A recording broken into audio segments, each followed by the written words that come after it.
Soy Phoebe Quinn. Tengo 30 años y uso muletas desde que un accidente catch me de yo con una lesión medular. Aquel día, en la barbacoa de cumpleaños de mi padre, en el jardín de nuestra casa, en Denver mi mundo se vino abajo. Mi hermana me agarró la muleta en pleno paso, gritando Deja de fingir. Phoebe solo vives de las limosnas. Kai al saspt. Con la cara ardiendo de vergüenza mientras mis familiares estelaban encarcajadas. Algunos primos sacaron sus teléfonos y grabaron mi cara como si fuera un número de circo. Sus miradas burlonas dolían más que el suelo. Capté la mirada de mi hermana, esa misma mirada de sospecha que había visto durante años, una que nunca llegué a comprender del todo. Mi mejor amiga, que me ha acompañado en todas las sesiones de terapia, se quedó paralizada, con la mano sobre la boca. Quais gritar para explicar mi condición, pero las burlas de la multitud ahigaron mis pensamientos. La traición me golpeó confusa, no solo por parte de mi hermana, sino de todos los que se reían conmigo. Ya había tenido dudas antes, pero nunca así. No delante de mi familia, no tan públicamente. Lo que más dolía era saber que alguien vigilaba a alguien que conocía la verdad. Y pronto, 6 palabras darían un vuelco a esta pesadilla, dejando a todos sin palabras. ¿Alguna vez te ha traicionado tu familia? ¿Has sentido que su juicio hirió más que las palabras? Deja un comentario y compart tu historia. Me encantaría saber cómo afrontaste esos momentos. Cuidate, porque lo que pasó después lo cambió todo. El patio trasero era un hervidero de risas y humo de perillas. Los niños corrían entre las mesas de picnic, sus chilitos mezclandos con el chisporrodio de las hamburguesas. Mi hermana estaba de pie en el centro del césped, su voz cortando la charla como un cuchillo. Fue finge su discapacidad para vivir a costa de mamá y papá, declaró, señalándome. Yo soy la que tiene que cuidarlos mientras ella se hace la víctima. Sus palabras hirieren como una bofetada y las cabezas se volvieron hacia mí, los familiares murmurando. Mi tía, con el teléfono en alto, grababa cada segundo de su sonrisa burlona apenas disimulada. Mi prima Joanna, siempre dispuesta a seguir el jugo a mi hermana, soltó una carcajada enmendola. Otro primo Andrew intervino. La Roman 6 caminando en la clínica, sin muletas, apoyándose en la pared. Si me revolvió el estómago. Andrew me había visto de pasada durante una sesión de terapia, luchando por mantener el equilibrio durante unos segundos, sin poder caminar. Abrí la boca para explicar, con la voz temblorosa. Era fisioterapia después de mi accidente de coche hace 2 años. No pudo caminar sin ayuda. Pero mi tía me interrumpió con un tono cargado de desprecio. No nos mientas, Phoebe. Las miradas de la multitud me taladraban. Algunos ascension, otros susurraban. Me sentía como un espécimen bajo el microscopio. Cada movimiento era juzgado. Mamá estaba cerca de la mesa de las bebidas, con la mirada fija en el suelo, como si evitar fuera lo que mantuviera intacta la reputación familiar. Papá, preparando hamburguesas en la parrilla, ni siquiera levanta la vista, demasiado ocupado sirviendo cerveza a un vecino. Su silencio dolía más que las acusaciones. Mi mejor amiga, a mi lado, me apretó la mano. Su teléfono estaba sutilmente inclinado para capturar la escena. Intenté calmar mi respiración, pero el peso de su desconfianza me oprimía, aislándome en un mar de rostros familiares. Mi hermana alzó la voz, recordando como mis facturas médicas habían agotado los ahorros de nuestros padres. Leva años aprovechando de esto, espero, gesticulando con vehemencia. Joanna aplaudió como si fuera una actuación, mientras la cámara de mi tía seguía enfocándome.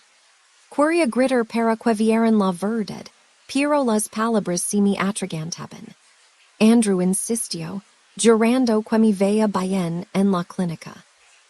Su seguridad alimento los murmullos de la multitud. Y Roman 6 a algunos familiares negar con la cabeza, su escepticismo crescendo.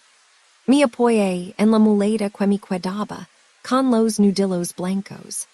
El accidente me destrozó la columna,dige esta vez más alto. La terapia es la única razón por la que puedo mantenerme en pie. Pero mi suplica cayó en saco roto, agada por la receta burlona de Joanna, y mis tías murmuraron. Claro, eso es lo que dice ella. Los hombros de mamá se hundiran en más, su silencio, un muro entre nosotras. Papá se rió de algo que dijo un invitado, ajeno a la tormenta que se avecinaba. El agar de mi amiga se intensificó con su silenciosa fortaleza, lo único que me mantenía firme. Las acusaciones seguían legando, cada una más hiriente que la anterior. Mi hermana afirmó que yo había estado tramando, desde el accidente que había elegido, las muletas para hacer sentir culpables a nuestros padres.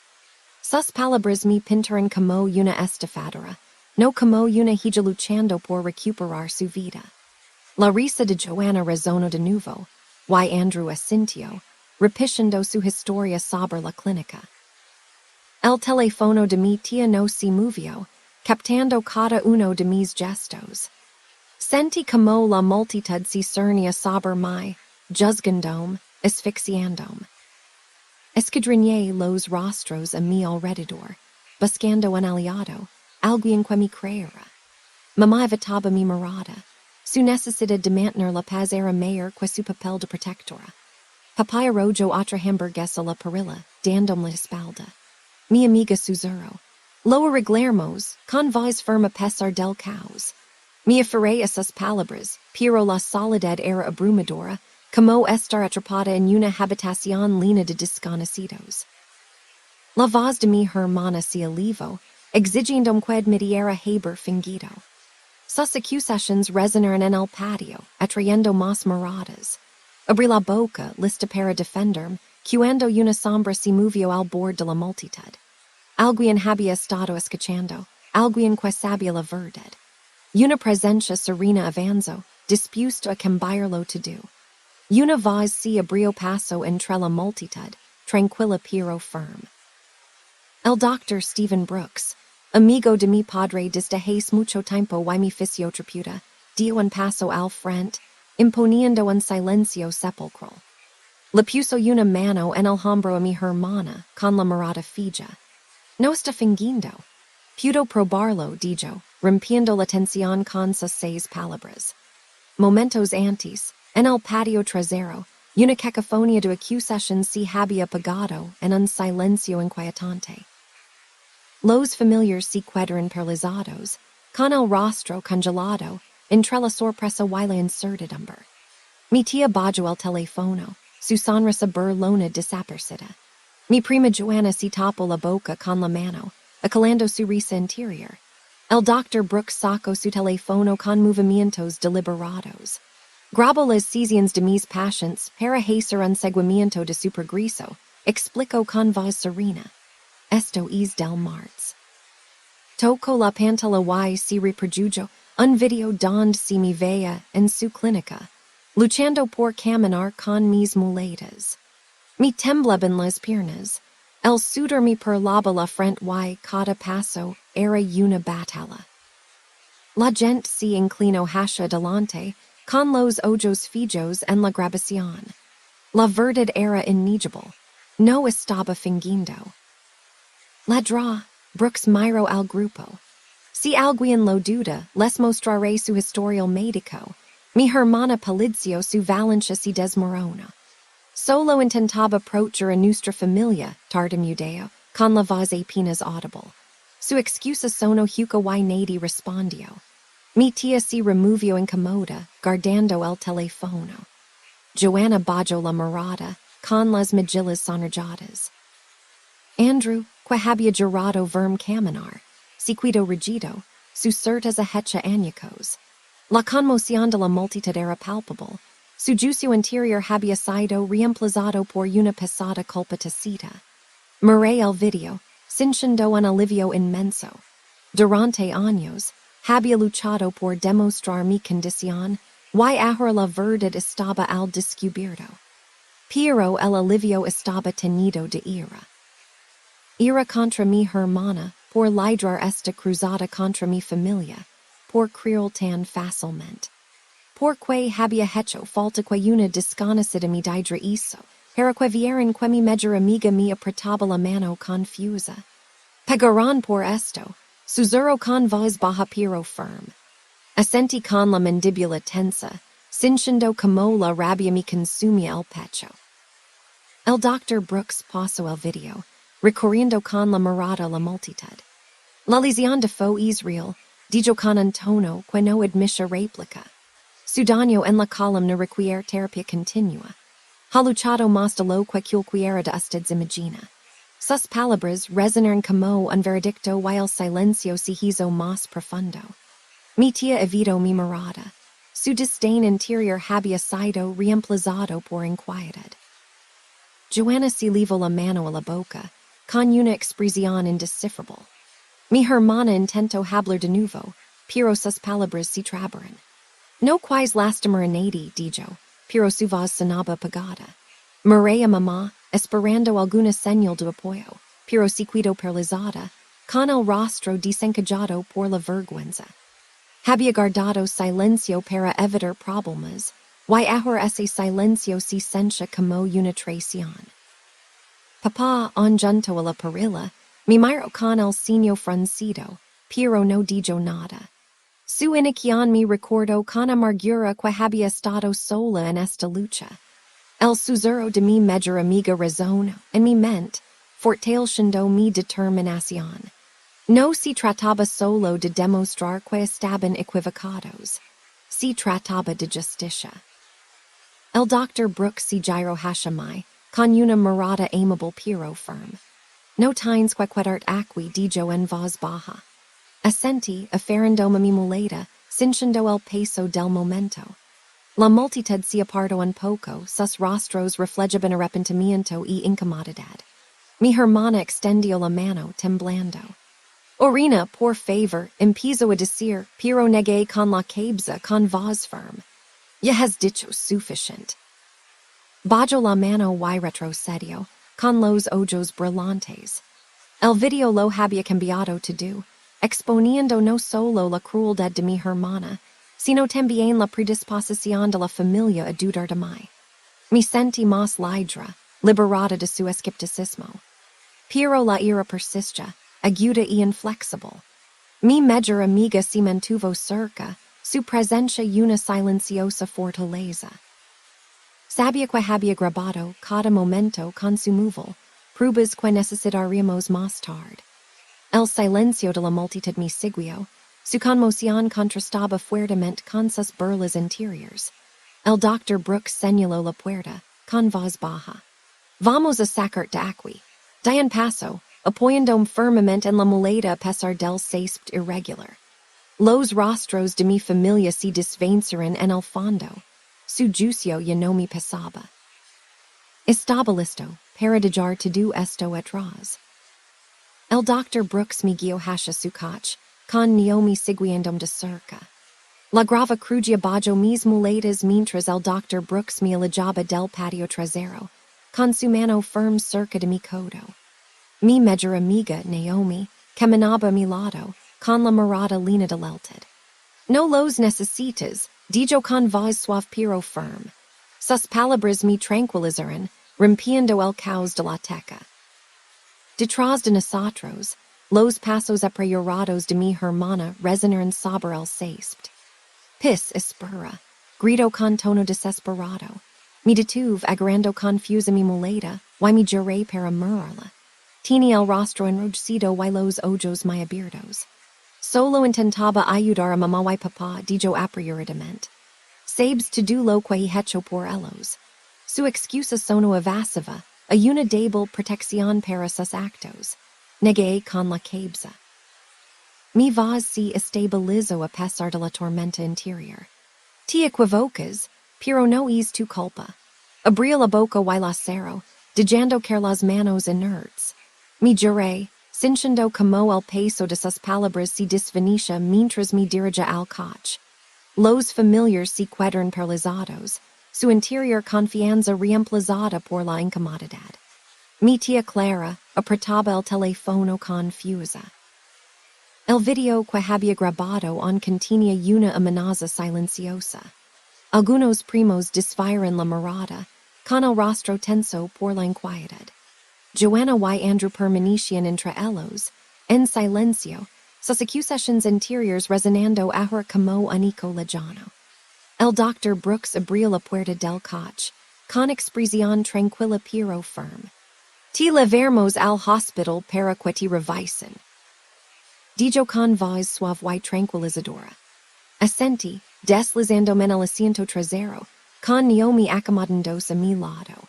Mientras el coche arrancaba, miré hacia el patio trasero. Mamá estaba junto a la mesa de las bebidas, con la cabeza gacha, más preocupada por evitar el escándalo que por defenderme. Papá, en la perilla, charlaba con un vecino. Su risa desentonaba con la tensión. Su silencio no era solo negligencia. Era una decisión, una que dolía más que las palabras de mi hermana. El trayecto al hospital fue corto. Las luces de Denver se difuminaban a mi alrededor. Naomi se acercó, hablando en voz baja. Clara no borró su video, pero yo tengo el mío, dijo, poniendo su teléfono. Cada segundo. Sus palabras despertaron algo en mí, una determinación que no había sentido antes. Mi familia había ignorado la verdad durante demasiado tiempo, descartando mi lucha como una treta. No podía permitir que eso continuara. En el hospital. El Dr. Brooks me hizo una revisión rápida y confirmó que no tenía lesiones nuevas por la queda. Su amabilidad, tan diferente de la indiferencia de mi familia, me impactó. Sentada en la sala de examen, saqué mi teléfono y busqué un abogado. Naomi revisaba sus contactos, frunciendo el ceño. Conozco a alguien, dijo, marcando un nombre. Lisa Donovan. Es tenaz. Se especializa en derechos de las personas con discapacidad. Marqué el número con mano firme. Cuando Lisa contestó, su voz era firme y profesional. Le expliqué las acusaciones de mi hermana y el video que Naomi había grabado. Lisa escuchó atentamente sus preguntas. Este es un claro caso de acoso y difamación, dijo. Podemos presentar una demanda civil por daños morales y económicos. Colgué, ya había tomado una decisión. Voy a hacerlo, le dije Naomi con voz firme. La voy a demandar. Ella asintió con los ojos brillantes de aprobación. Seré tu testigo, dijo, pasando su mano sobre la mía. La decisión me pareció acertada, un paso hacia la recuperación de mi dignidad. Las acciones de mi hermana no fueron solo un arrebato de ira. Eran un patrón propiciado por la negativa de mi familia, averme. La necesidad de mi madre de mantener la paz había dejado que años de dudas enquistaran su silencio, una tacita conformidad con las sospechas de mi hermana. La actitud despreocupada de mi padre, su atención a los invitados en lugar de mí, era una forma de desdén. Recordé la frialdad en los rostros de mis parientes, su rapidez para juzgar. El video de Clara on sin editor era un recordatorio de su complicidad. La risa de Joanna, la historia falsa de Andrew. Todos habían actuado por su cuenta. Pero el video de Naomi era mi arma, un registro de la verdad que habían intentado enterrar. Yo no luchaba solo por mí misma. Esto se trataba de cada vez que habían dudado de mí, cada vez que habían tocado mi dolor de mentira. El Dr. Brooks me devolvió su portapapeles. Pude dijo con una mirada amable, pero tamilo con calma. Le di las gracias, reafirmando mi determinación. Naomi me ayudó a subir al coche. Su presencia me recordaba constantemente que no estaba sola. Mientras regresábamos en coche en la noche, sentí un cambio en mi interior. La teca había dejado al descubierto los defectos de mi familia, pero también había encendido algo nuevo, la determinación de hacer los responsables. Las palabras de Lisa resonaban en mi mente. Acoso, difamación, daños y perjuicios. No eran solo términos legales, eran un camino hacia la justicia. Mi hermana había cruzado una línea, y mis padres se lo habían permitido. No buscaba venganza, pero necesitaba que comprendieran las consecuencias de sus actos. Yo me miro con expresión feroz. Lo tenemos controlado, dijo con voz firme. Asentí con el corazón en un puño. La lucha no había hecho más que empezar. Unos días después, la policía llamó a la puerta de Sabrina. El detective Mark Peterson estaba de pie en el porche, su placa brillando bajo el sol de Denver. Interrogó a mi hermana sobre el incidente en el TX, acusándola de agredir a una persona discapacitada y difundir falsedades dañinas. El video que Naomi había grabado, ahora en manos de la policía, mostraba cada detalle de sus acusaciones, las risas de la multitud. La voz de Peterson era firme, mientras explicaba la gravedad de las acusaciones. Su libertad estaba llena de notas de nuestras declaraciones. El rostro de mi hermana, me contó Naomi después, era una máscara de incredulidad. Su confianza habitual había sido reemplazada por un silencio tembloroso. De vuelta en mi apartamento, me reuní con Lisa Donovan, mi abogada. Había presentado una demanda civil contra mi hermana, buscando una compensación por el sufrimiento emocional y las pérdidas económicas causadas por sus acciones. El video es irrefutable, dijo Lisa, con la mirada penetrante tras sus gafas. Demuestra la intención y el daño. Asentí, sintiendo el peso de sus palabras. Esto no se trataba solo de dinero. Se trataba de hacer que mi hermana afrontara las consecuencias de su crueldad. Lisa me explicó los siguientes pasos. Las declaraciones para la fase de descubrimiento de pruebas y una posible fecha para el juicio. El proceso me pareció abrumador, pero estaba dispuesta a afrontarlo. Esa noche, mi teléfono vibró con una llamada de mamá. Su voz sonaba tensa, casi suplicante. No demands a tu hermana, Phoebe, dijo. Me temido que esto destroza nuestra familia. Sus palabras doliran, recordando todas las veces que se había quedado calada, diciendo que las dudas de mi hermana se agravaron para evitar conflictos. Respiré hondo y mi voz se mantuvo firme. Mamá, elegiste la paz antes que a durante años. No puedo seguir fingiendo que está bien. Guardo silencio y colgo. Su ausencia resonó más fuerte que cualquier discusión. Naomi vino más tarde, con café y su apoyo incondicional. Entre todas humans, compartió su propia historia. Un tiempo en que su familia la había juzgado por elegir una carrera en lugar de la tradición, la mandola egoísta. Duel, pero aprendes a mantenerte firme, dijo, con la mirada fija. Lo estás haciendo ahora. Sus palabras me animaron, un recordatorio de que la fortaleza no consiste en ignorar el dolor, sino en afrontarlo de frente. Le di las gracias, y mi determinación creció. Ya había accedido a testificar con su video, la piedra angular de nuestro caso. Mi teléfono vibró con mensajes de mi tía Clara y mi primo Andrew, ambos preguntando cómo estaba. Sus mensajes eran educados, cautelosos, pero carecían de verdadera responsabilidad. Los dejé sin leer, risha participar en gestos tibios. En cambio, me entregué por completo a la fisioterapia, esforzándome en los ejercicios con una concentración que no había sentido antes. Cada paso, cada estiramiento, era una recuperación de mi cuerpo, un desafío a las dudas que me habían atormentado. El Dr. Brooks notó su leve asentimiento, una pequeña victoria. En la tranquilidad de mis noches, comencé un blog.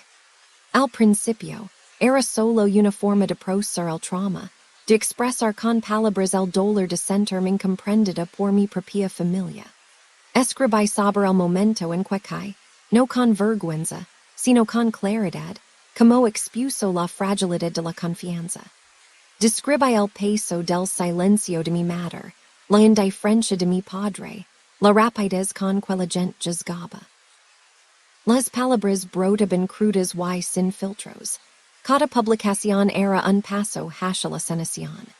No esperaba que nadie lo leyera, pero sentí como si me quitara un peso que había cargado demasiado tiempo. El blog se convirtió en mi refugio, un espacio donde podía ser honesta sin miedo. Escribí sobre la demanda, no en detalle, sino como una decisión de defenderme. Parte el agotamiento de la terapia, los pequeños triunfos del progreso, el dolor de ver como si deselechaban los lazos familiares. Cada entrada se sentía como una puntada que remendaba las partes de mi que se habían desgarrado. Naomi leía mis publications. Sus comentarios estaban llenos de aliento. Estás transformando el dolor en poder. Escribió, y me aferré a esa idea, dejándome guiar por ella. La investigación de mi hermana continuó. Peterson me llamaba para darme novedades. Había entrevistado a testigos de la garrapata, y sus relatos coincidían con el video de Naomi. Lisa preparó los documentos, su confianza en ancla firme. Me concentré en la terapia y en escribir el blog, convirtiéndolo en un ritual de desahogo. Los mensajes de mi familia de Claras Andrews, incluso de matters, se desvanecieron. Sus palabras, demasiado poco, demasiado tarde. Yo no estaba enfadada, no como antes. En cambio, sentía una fusa silenciosa, la certeza de que iba por el buen camino. La demanda no se trataba solo de mi hermana. Se trataba de cada vez que me habían ignorado, de cada duda que había tenido que refutar.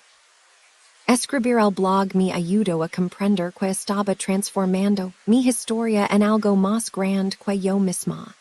Empecé a sentirme completa de nuevo. No gracias a mi familia, sino a pesar de ella. La historia de Naomi, su presencia inquebrantable, me recordó que no estaba sola. El mundo estaba a punto de ver la verdad. El video se viralizó en las redes sociales. Las imágenes de Naomi se extendieron por todas las plataformas, acumulando miles de compartidos en cuestión de días. Los hashtags sobre derechos de las personas con discapacidad se volvieron tendencia, con comentarios que condenaban la crueldad captada en pantalla. La vida de mi hermana se desmoronó aún más rápido. Su banco, alegando daños a su reputación, la despidió, recio a relacionarse con alguien ahora tristemente célebre por sus acciones. Amigos que antes lenaban su vida social se distanciaron, dejando de comunicarse con ella. La reacción negativa en línea fue implacable, pintándola como un símbolo de ignorancia. Mi tía Clara también tuvo que afrontar las consecuencias. Los comentarios se centraron en su risa en el video, tocando su complicidad de insensible. Sus cuentas en redes sociales, antes repletas de fotos familiares, se volvieron privadas, pero las críticas la persiguieron, infiltrándose en su comunidad. Mi prima Joanna, que había apoyado a mi hermana, me envió una carta con letra temblorosa. Me equivoqué al unium, escribió, admitiendo que se había dejado levar por el momento. Espero que puedas perdonarme. Sus palabras eran sinceras, pero yo no estaba preparada para responder. La herida no estaba fresca, y la confianza, una vez rota, no se recupera fácilmente. Rechacé a todos los periodistas que me llamaban, cuyos buzones de voz se acumulaban con solicitudes de entrevistas. No quería ser el centro de atención. En cambio, canalicé mi energía en mi blog, escribiendo sobre vivir con una discapacidad en un mundo que juzga con facilidad. Escribi saber las pequeñas victorias, como lograr un nuevo ejercicio de terapia, como desenvolverme en un mundo que no está hecho para muletas y las batallas más grandes, como enfrentar a familiars que dudaban de mi verdad. El blog ya no era solo para mí. Era la voz de otros que habían sido ignorados. En mi siguiente sesión de terapia, el Dr. Brooks me recibió con una sonrisa poco común. Estás más fuerte que nunca, me dijo, notando como había mejorado mi equilibrio. Su elogio fue una prueba contundente de que mi esfuerzo estaba dando frutos. Cada sesión era un paso hacia la recuperación de mi cuerpo, un desafío silencioso al escepticismo que había soportado. El progreso físico reflejaba la claridad que encontraba al escribir cada publicación, agudizando mi sentido de propósito. Los lectores comenzaron a encontrar mi blog, y sus comentarios inundaron las redes. Una mujer con dolor crónico me agradeció por describir el agotamiento que les suponía demostrar su condición. Un hombre en silla de ruedas compartió como su propia familia había cuestionado sus necesidades. Sus palabras me conmovieron profundamente, recordando que no estaba sola. Desconocidos se convirtieron en una comunidad, sus historias entrelazándose con la mía. Una lectora me llamó la voz de los invisibles, y esa frase se me quedó grabada, impulsando mi deseo de seguir escribiendo. El alcance del blog creció. Cada publicación era compartida por quienes se veían reflejados en mis palabras.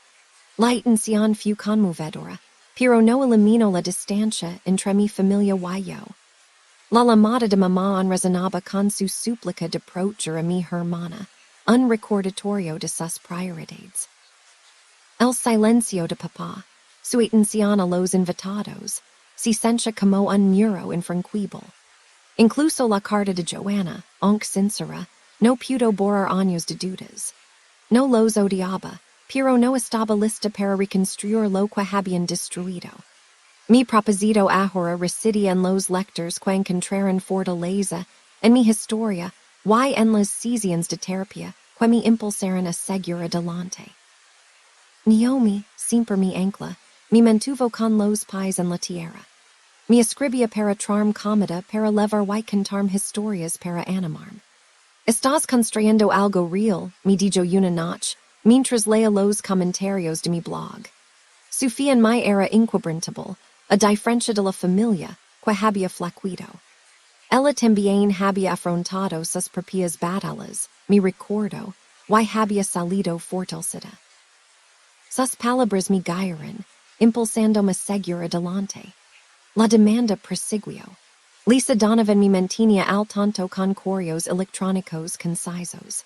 La investigación del detective Mark Peterson había reunido pruebas suficientes para sustentar los cargos, y el caso civil cobró fuerza. Pero la batalla legal persa secundaria comparada con el blog, que se había convertido en mi verdadero campo de batalla. Escribir no solo era sanador. Era poder, una forma de reescribir la narrativa que mi hermana había intentado controlar. Cada publicación era una declaración de que mi voz importaba, de que mi discapacidad no era una mentira. La tormenta en línea no mostraba señales de aminar. El nombre de Sabrina se convirtió en una advertencia, un recordatorio contra juzgar lo que no se entiende. La reputación de Clara se veía afectada. Su risa, una marca imborrable. La carta de Joanna permanecía sin respuesta en mi escritorio, una decisión que tendría que tomar más adelante. Por ahora, escribía, avanzaba, crecía. El blog me dio un propósito inesperado, una forma de transformar el dolor en conexión. Ya no me definían las dudas de mi familia. Meses después, Roman 6 a Sabrina en la clínica de terapia. El zumbido familiar de las máquinas de ejercicio llenaba el aire mientras me ajustaba las muletas, preparándome para mi sesión. Mi hermana estaba cerca de la recepción, con una credencial de voluntaria y el pelo recogido. Nuestras moradas si cruzaran y, por un instante, la habitación perció en cogers. Si acerco a sus pasos, dubitativa con la voz baja. Intento comprender por lo que estás pasando, dijo, señalando la clínica. El dolor el esfuerzo. Sus palabras resonaron entre nosotras, sinceras pero pesadas, como si esperara que acortaran la distancia que había creado. Me observé, me agar firme en la muleta. Eso está bien, dije con voz serena. Pero no se trata de ti.